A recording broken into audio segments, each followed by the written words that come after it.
नेहमीचा अंडा मसाला थोडा वेगळ्या पद्धतीने बनवूया।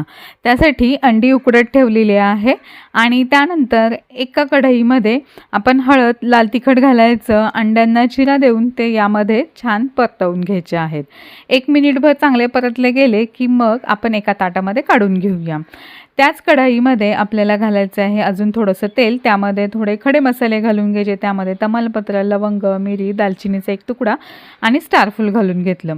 त्यामध्येच 2 मोठ्या आकाराचे कांदे बारीक चिरून घेतलेले आहेत। कांदा छान असा आपल्याला परतवून घ्यायचा आहे। कांदा एकीकडे परतला जातोय तोपर्यंत आपण याचं वाटण करून घेऊया। आलं, लसूण, हिरवी मिरची घालून घ्यायची आहे, मूठभर कोथिंबीर आणि मूठभर पुदिना घालायचा। यामध्येच 2 चमचे दही सुद्धा घालून घ्यायचं आहे आणि छान यातून घ्यायची आहे।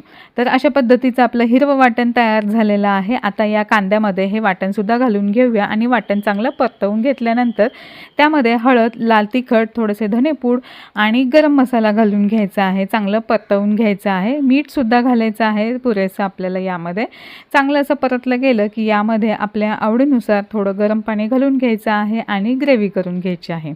आता या ग्रेव्हीमध्ये आपल्याला अंडी घालून घ्यायची आहे आणि 1 मिनिटभर उकळून घ्यायचं आहे। तर अशा पद्धतीने आपला हा अंडा हरियाली मसाला तयार झाला। व्हिडिओ आवडला तर लाईक, शेअर आणि सबस्क्राईब करा। धन्यवाद।